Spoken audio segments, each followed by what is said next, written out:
नमस्कार, मी हमीद भागवान. बहुजन क्रांती न्यूज मध्ये आपले सर्वांचे स्वागत.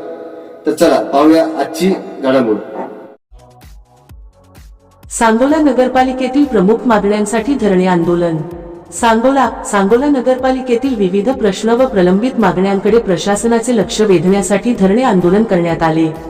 यावेळी नागरिक व संबंधित घटकांच्या विविध मागण्या मांडण्यात आल्या. प्रमुख मागण्या: 1. सांगोला नगरपालिकेतील झोपडपट्टीतील लोकांना पक्की घर देण्यात येणार आहे की नाही याबाबत स्पष्ट माहिती देण्यात यावी. 2. सांगोला नगरपालिकेने अतिक्रमण हटविलेल्या हातगाडी व्यावसायिकांना अधिकृत व्यावसायिक जागा कधी उपलब्ध करून देणार याबाबत निर्णय घ्यावा. 3. वाढलेली घरपट्टी कमी करण्यात यावी. 4.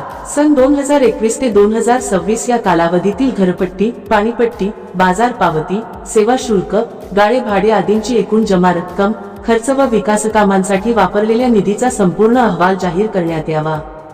5. सन 2021 ते 2026 या कालावधीतील लेखापरीक्षण अहवाल नागरिकांसाठी उपलब्ध करून देण्यात यावा. 6.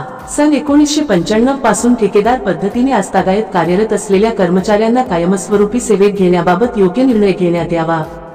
7. ठेकेदारामार्फत साफसफाई व घंटागाडी चालविणाऱ्या कर्मचाऱ्यांना योग्य वेतनवाढ देऊन त्यांच्या अडचणी दूर करण्यात याव्यात. 8. मुकादम हे कायद्यातील पद नसताना नगरपालिकेने त्याबाबत आदेश कसा दिला याचा खुलासा करण्यात यावा. 9. मोकाट कुत्रे व जनावरांचा बंदोबस्त करण्यासाठी नगरपालिकेने कोणत्या उपाययोजना केल्या आहेत याची माहिती देण्यात यावी. 10. गरीब श्रीमंत असा भेदभाव न करता पुढारी व सामान्य नागरिकांना समान नियम लागू करून सरसकट अतिक्रमण हटविण्याची कारवाई करण्यात यावी. या सर्व मागण्यांवर नगरपालिकेने तातडीने सकारात्मक निर्णय घेऊन नागरिकांना न्याय द्यावा अशी मागणी आंदोलनकर्ते गुतुकडे बंधू यांच्याकडून करण्यात आली. यावेळी या चालू असलेल्या आंदोलन ठिकाणी सांगोला नगरपालिकेचे मुख्याधिकारी माननीय सुधीरजी गवळे साहेब यांनी आंदोलकास मुलाखत घेऊन त्यांच्या मागण्यावर येत्या 20 तारखेला चर्चा करून योग्य ते मार्ग काढण्याचे आश्वासन दिले. इथं जे आपण मध्ये आज उपस्थित केलेले आहेत स्वातंत्र्य दिनानिमित्त जे काय आपण उपोषण ठेवलं होतं आणि आंदोलन जे ठेवलं होतं त्याच्यात जे मुद्दे आहेत ते नगरपालिकेशी निगडीत आहेत सर्व.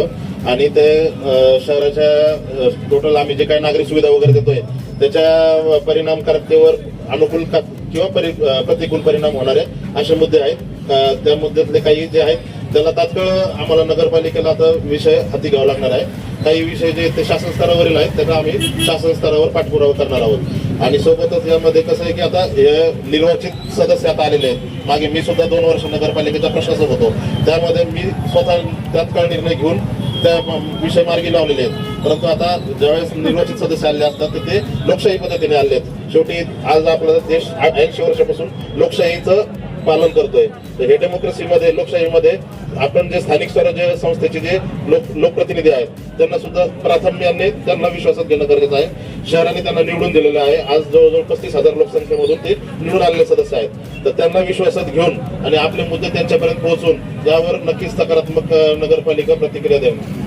धन्यवाद.